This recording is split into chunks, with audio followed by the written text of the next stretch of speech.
সরদার দা আলম নবী বলে, হ্যাঁ উম্মতেরা, এমন সুযোগের মাস, আমল করবা তো আমলের মধ্যে ডাবল সওয়াব। উম্মতেরা, ভালো কাজ করবা তো ভালো কাজের মধ্যে ডাবল সওয়াব। রজব মাস চলে গেল, শাবান মাস চলে আসলো, আমলের ওজন আরো বাড়ে গেল। আল্লাহর কি কুদরত, শাবান মাসও চলে যাবে, সামনে রমজান মাস আসবে। আল্লাহ বলে, গোলাম কোনো কম দিব না, একটা করবি 70টা দিব। কয়টা? একটা করবি, আমি আল্লাহ রাব্বুল আলামিন 70টা দিব। এরপরেও যদি ও গোলাম, আমি আল্লাহ রাব্বুল আলামিন বড় মায়া করে ডাকি, হে গোলামেরা, হে আমার অন্তরঙ্গ গোলামেরা, ভালো করে শুনে নাও। রমাদান মাস দান করলাম, রমাদান মাস পাওয়ার পর বান্দা রোজাও রাখলা, ইফতার করলা, সাহরি খাইলা, ভোর রাত্রে উঠিয়া তাহাজ্জুদ নামাজ পড়ি, আমি আল্লাহকে একবার আল্লাহ বলে ডাক দিলাম, ও গোলাম, আমি আল্লাহ রাব্বুল আলামিনের ইজ্জতের কসম খাইয়া বলি, তোর তামাম জিন্দেগির যত পাপ আছে সব পাপগুলা মাফ করে দিয়ে তোকে পাক্কা আমার ওলি হিসাবে কবুল করে নিব। এজন্য তো মুমিনের দল আল্লাহ রাব্বুল আলামিন পবিত্র কালামুল্লাহ শরীফের মধ্যে ইরশাদ করেন, ইয়া আইয়ুহাল্লাযীনা আমানু কুতিবা আলাইকুমুস সিয়াম। এ মুমিনেরা, তোমাদেরকে আমি আল্লাহ রাব্বুল আলামিন কত ভালোবাসি, কত মহব্বত করি জানো? কেন তোমাদেরকে ভালোবাসি? এক নম্বর কারণ, তোমরা ঈমানদার। তোমরা কি ঈমানদার? তোমরা দাড়ি রেখেছ, মাথায় টুপি পরেছ, শরীরের মধ্যে সুন্নতি জামা পরিধান করেছ, তোমরা নামাজ পড়ো, তোমরা রোজা রাখো। আল্লাহ বড় মায়া করে ডাক দিয়েছেন, ইয়া আইয়ুহাল্লাযীনা আমানু, হে মুমিনেরা, জমিনের মধ্যে যত মানুষ আছে, জমিনের মধ্যে চলাফেরা করে, ইহুদি চলাফেরা করে, খ্রিস্টান চলাফেরা করে, বেদুইন চলাফেরা করে, হিন্দু চলাফেরা করে, নাস্তিক চলাফেরা করে, কিন্তু আল্লাহ রাব্বুল আলামিন কোন জাতিকে তো মায়া করে ডাক দেয় নাই। ইমানদার বান্দাদেরকে যে পরিমাণ মায়া করে ডাক দিয়েছে, আল্লাহ বলে, ইয়া আইয়ুহাল্লাযীনা আমানু, হে মুমিনেরা, জানো তোমাদেরকে কি দান করেছি, কুতিবা আলাইকুমুস সিয়াম। আমি আল্লাহ রাব্বুল আলামিন তোমাদের জন্য রমজানের রোজাকে ফরজ করে দিয়েছি। কেমন ফরজ জানো না? এ শেষ নবীর উম্মতেরা, তোমাদের কত কত ভালো, তোমাদের কত সুনসিব তোমরা জানোনি। এই 30টা রোজা কিন্তু অন্য নবীর আমল নামায় ছিল না, অন্য নবীর অধীনে কিন্তু 30টা রোজা ছিল না। আল্লাহ বলে, এ শেষ নবী আমার উম্মতেরা, শেষ নবীর আমার গোলামেরা, ভালো করে শুনে নাও, আমি আল্লাহ রাব্বুল আলামিন একমাত্র আমার বন্ধুর ইজ্জতের শানে, আমার বন্ধুর শানে একমাত্র রমাদান মাসের রোজাকে ফরজ করে দিয়েছি। ইয়া আইয়ুহাল্লাযীনা আমানু কুতিবা আলাইকুমুস সিয়াম কামা কুতিবা আলাল্লাযীনা মিন ক্বাবলিকুম। তোমরা যারা বর্তমান আছো, তোমাদের উপরে ফরজ করেছি। শুধু তাই নয়, তোমাদের আগে যারা গত হয়ে গেছে, যারা চলে গেছে, এই যে দেখেন যারা কবরস্থানে শুয়ে আছে, আমার বাবারা, আমার দাদারা, দাদার দাদারা, পরদাদারা, এটা শুধু তোমাদের জন্য ফরজ না, ওদের জন্য ফরজ ছিল।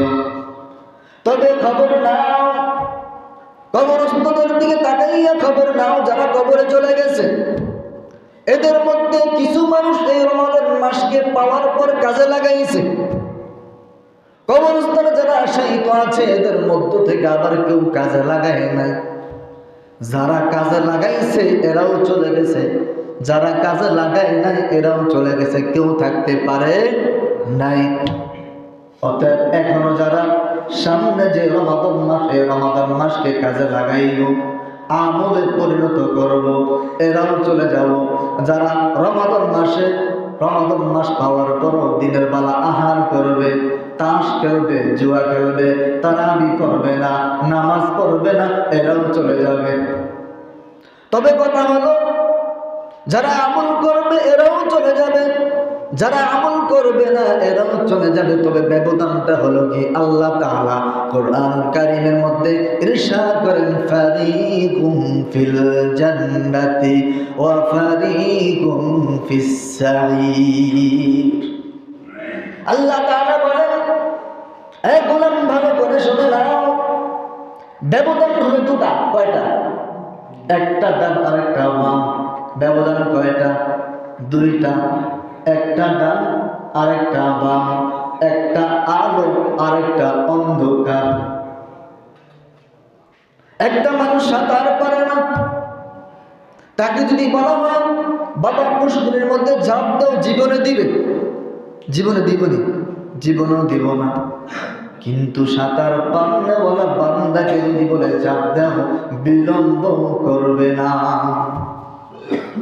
যখন রোজাদার বান্দারা কালকে আমাদের ময়দানে উপস্থিত হবে, আল্লাহ রোজাদার বান্দাদেরকে বলবে, হে রোজাদার, জাহান্নামের মধ্যে ঝাঁপ দাও, জাহান্নাম নামক পুষ্করিণীর মধ্যে ঝাঁপ দাও। রোজাদার জানে, যদিও দেখ এটা জাহান্নাম, কিন্তু আমি রোজাদার, এটার মধ্যে ঝাঁপ দেওয়ার পর এটা জাহান্নাম থাকবে না, এটা জান্নাতের বাগান হয়ে যাবে। আর বেরোজদারি বেনামাজিকে আল্লাহ কালকে আমাদের ময়দানে বলবে, এ বেনামাজি বেরোজাদার, তুমি ঝাঁপ দাও। কিন্তু রোজাদার জানে জাহান্নামের সাঁতার তো সে জানে না, জাহান্নামের সাঁতার সে জানে না। অর্থাৎ সে দুনিয়ার জমিনে রোজা রাখতো না, নামাজ পড়তো। রোজাদারকে বলা হবে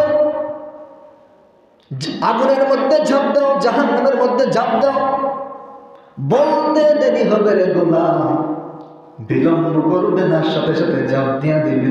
আল্লাহর কি কুদরত, সাথে সাথে জাহান্নামের আগুন অনলিয়ন বন্ধ হয়ে যাবে। জাহান্নামের আগুন যখন বন্ধ হয়ে যাবে, আল্লাহ রাব্বুল আলামিন বলবে, ও ফেরেশতা, কি কারিশমা দেখাইলাম, জাহান্নামের আগুন কেন বন্ধ হয়ে গেল, কারণটা? তখন আল্লাহ জানে কি জানে না? আল্লাহ সবই জানে। এরপরও পরীক্ষা, ফেরেশতাদেরকে জিজ্ঞাসা করো। ফেরেশতারা জবাব দিল, ও মালিক, আপনার পছন্দের আদরের একজন বান্দা জাহান্নামের মধ্যে পড়ে গেছে, এই জন্য জাহান্নাম বন্ধ হয়ে গেছে। চিৎকার করে বলেন না মারহাবা। আল্লাহ তাআলা বলবেন, ফেরেশতা, তাহলে এখন কি করবা?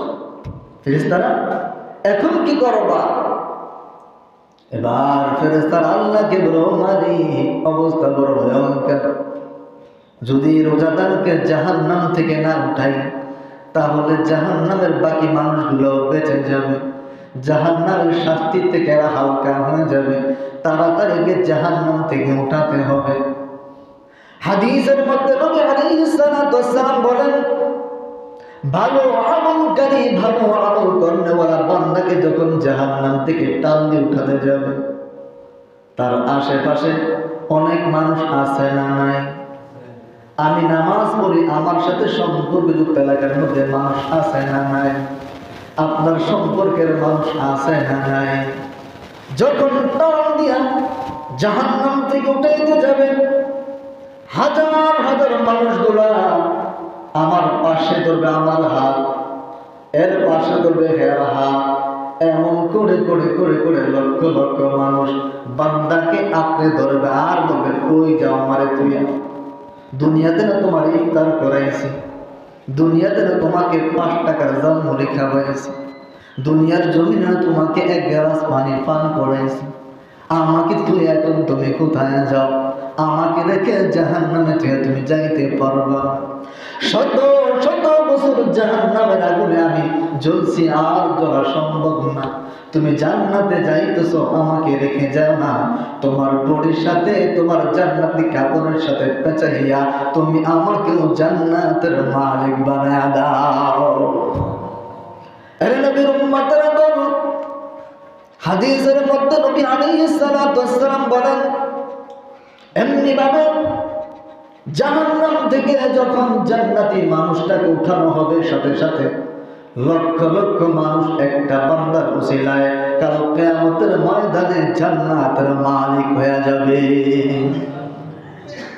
পক্ষান্তরে ভিন্ন যে জাতি, যারা রমাদান মাস পাওয়ার পরও যারা রোজা রাখলো না, নামাজ পড়লো না, আল্লাহকে ডাকলো না, সত্য কথা বললো না, গুনার কাজ করলো, এমন একজনকে বলা হবে জাহান্নামের মধ্যে ঝাঁপ দাও। সে তো ভীতু। সে কি ভীতু? জানে যে জাহান্নামের মধ্যে লাফ দিতে দেরি হবে, আগুন তাকে চাপ দিয়ে ধরতে বিলম্ব করবে না। তখন বান্দা পিস্টান দিবে, আল্লাহ গো সম্ভব না, জানি আমি পড়তে দেরি হবে, জাহান্নাম আমাকে স্পর্শ করতে দেরি হবে না। যখন এমনটি বলবে, আল্লাহ বলবে না তোমার ছাড় নাই। রজব মাস দান করলাম, শাবান মাস দান করলাম, রমাদান মাস দান করলাম, দান করার পরও তুমি নিজেকে সংশোধন করতে পারলা না। আল্লাহ বলবে জাহান্নামের ফেরেশতা, গলার মধ্যে জাহান্নামের শিকল বেঁধে দাও, হাতের মধ্যে জাহান্নামের হ্যান্ডকাপ লাগাইয়া দাও, পায়ের মধ্যে জাহান্নামের শিকল লাগাইয়া দাও। যখন হাতের মধ্যে জাহান্নামের শিকল লাগানো হবে, গলার মধ্যে জাহান্নামের হ্যান্ডকাপ লাগানো হবে, ফেরেশতারা টেনে টেনে টেনে টেনে টেনে টেনে জাহান্নামের মধ্যে নিক্ষেপ করবে। জাহান্নামের মধ্যে নিক্ষেপ করার পর বান্দা আল্লাহর কাছে বিচার দিবে। কি দিবে? বিচার দিবে, আল্লাহ জাহান্নামে পৌঁছার পিছনে আমার অনেক বড় বড় হাত আছে। কি আছে? অনেক বড় বড় হাত আছে। কেমন হাত? বলে হাতগুলা হলো পাপিষ্টের হাত। কিসের হাত? পাপিষ্টের হাত।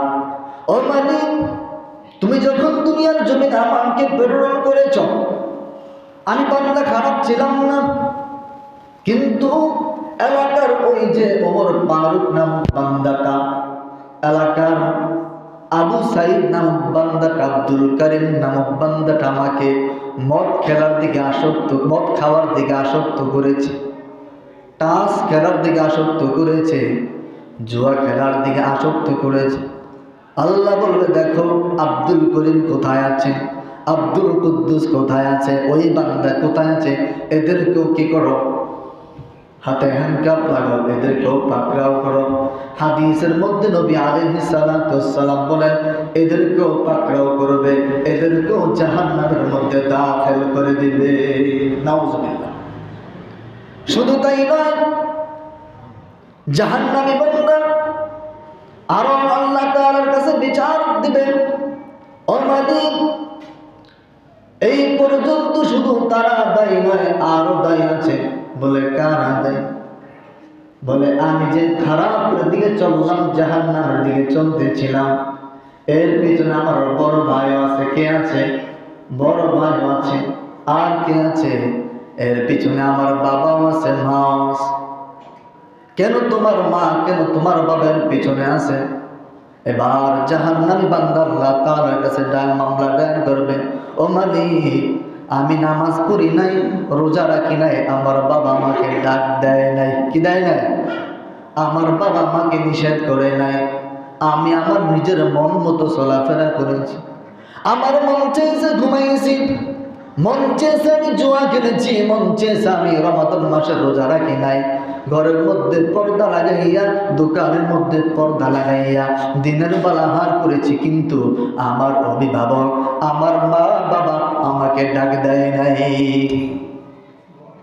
আল্লাহ তাআলা বলবেন, যখন জাহান্নামী বান্দা অভিযোগ করবে তার মায়ের ব্যাপারে, বাবার ব্যাপারে, আল্লাহ বলবে যাও যাও, তুমি তোমার পরিবার সহ তুমি জাহান্নামের মধ্যে দাখিল হও। নাউজুবিল্লাহ। কিন্তু পক্ষান্তরে জান্নাতি বান্দা যখন জান্নাত জাহান্নাম থেকে উঠাইয়া যখন জান্নাতের মধ্যে নিয়ে যাও, জান্নাতি বান্দা আল্লাহর কাছে বলবো, আল্লাহ আমি একা কেন যাব? আমি ভালোর পথে আসার তো এর পিছনে হাত আছে। কে আছে? আমার অমুক ভাই আছে, অমুক ভাই আছে, অমুক ভাই আছে। আমার রক্তের বড় ভাই আছে যে আমাকে কষ্ট করে হাফেজ বানিয়েছে, আলেম বানিয়েছে, যে আমাকে কষ্ট করে নামাজ শিক্ষা দিয়েছে, কোরআন শিক্ষা দিয়েছে, আমার মাথায় টুপি উঠেছে, আমার দাড়ি লম্বা করার জন্য আমাকে তাকিদ দিয়েছে। তথা আমার মা আছে, আমার বাবা আছে, আমার বড় ভাই আছে, আমার চাচা আছে। আমি এদেরকে ছাড়া আজকে জান্নাতে কেমনে যাব?